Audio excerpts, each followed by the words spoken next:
আজকে আমি গরুর মাংস দিয়ে বিফ পন্ডুটি বানাবো। আপনারাও খুব সহজে এভাবে বানিয়ে নেবেন। হ্যালো, আসসালামু আলাইকুম। কেমন আছেন সবাই? আশা করি সবাই ভালো আছেন। আলহামদুলিল্লাহ, আমি ভালো আছি। দেখুন বনরুটিগুলো কত সুন্দর হয়েছে। এভাবে খুব সহজে আপনারা বানিয়ে নেবেন। ফুলকো ফুলকো, একদম সফট জুসি।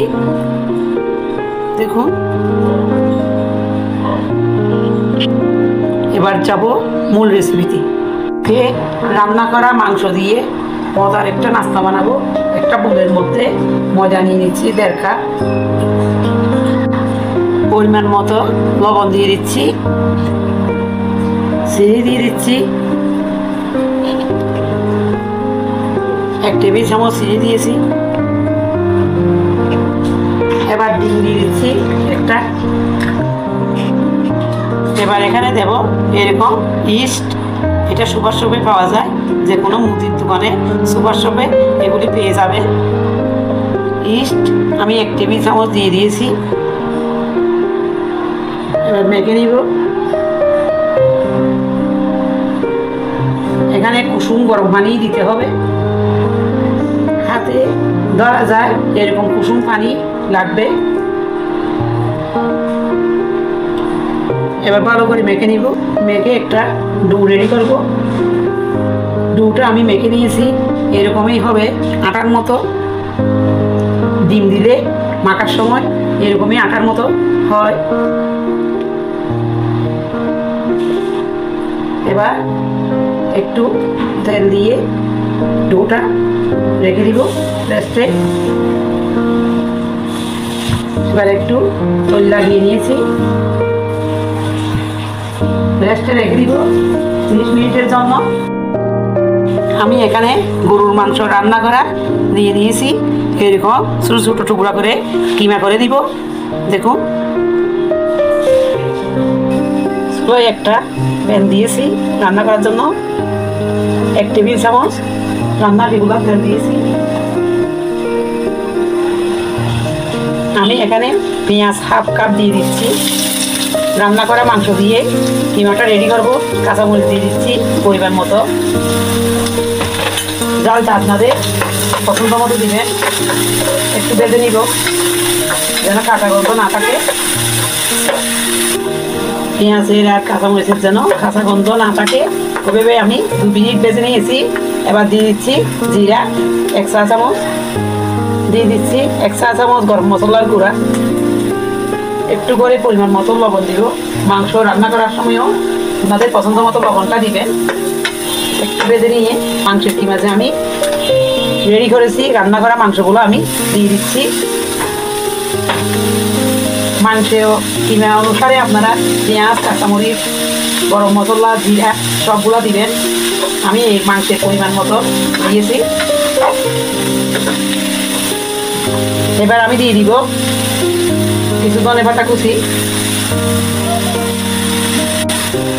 রান্না করা মাংস দিয়ে তৈরি হয়ে গেল কিমা। এভাবে কিমা বানিয়ে বিভিন্ন নাস্তায় আপনারা বানিয়ে দিতে পারবেন। এবার আমি নামিয়ে নিব। 30 মিনিট অপেক্ষা করেছিলাম। দেখুন ফুলে ডাবল হয়ে গিয়েছে। এখানে যে বাতাসগুলো হয়েছে এটা আমি বের করে নিব। আমি বাতাসগুলো বের করে নিয়েছি। এরকম করে লেচি কেটে নিব।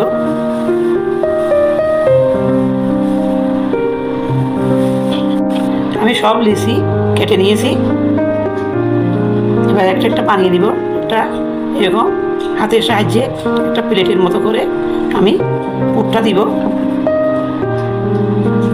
আমি এখানে যে কিমা রেডি করেছি পুরটা আমি এখানে ভিতরে দিয়ে দিচ্ছি।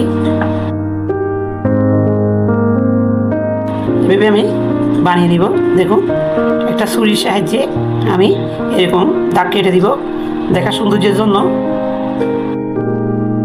আরেকটা আমি বানিয়ে দেখাচ্ছি। দেখুন, একটা প্লেটের মতো করে আমি বানিয়ে নিলাম। এবার কিমার পুরগুলো আমি দিয়ে দিচ্ছি। মুখটা এভাবে আটকিয়ে দিব।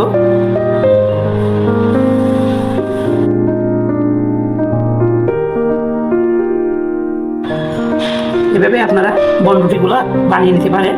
দেখুন একটা ছুরির সাহায্যে আমি দাগ কেটে দিচ্ছি।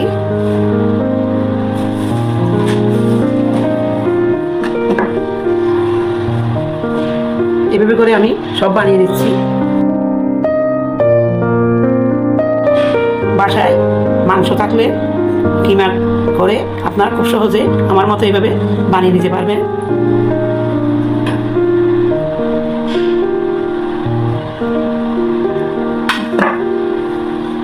সবগুলো এইভাবে বানিয়ে নিব। সবগুলো আমি বানিয়ে নিয়েছি। চুলায় একটা বাজার জন্য ফ্যান দিয়েছি, ফ্যানে পরিমাণ মতো তেল দিয়েছি।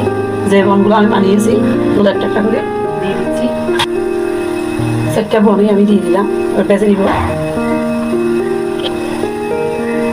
হয়ে গেলে এবার উঠিয়ে দিব।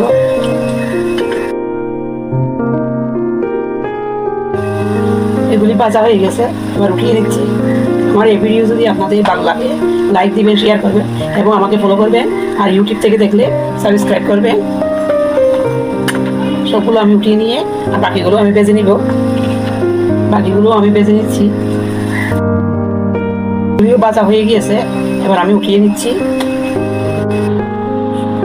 বিফ বনরুটি তৈরি হয়ে গেল। এভাবে খুব সহজে আপনারা বানিয়ে নিতে পারবেন। একটা সার্ভিং ডিশে আমি সাজিয়ে নিচ্ছি। আপনারা মাংসের কিমা থাকলে অথবা মাংস থাকলে কিমা করে এভাবে খুব সহজে বিফ বনরুটি বানিয়ে নিতে পারবেন। আশা করি আপনাদেরও ভালো লাগবে। আমি একটা ছিঁড়ে দেখাচ্ছি, দেখুন কতটা জুসি। খেতেও দারুণ লাগে। এভাবে বানিয়ে একবার হলেও দেখবেন। আশা করি সবাই ভালো থাকবেন। আল্লাহ হাফেজ।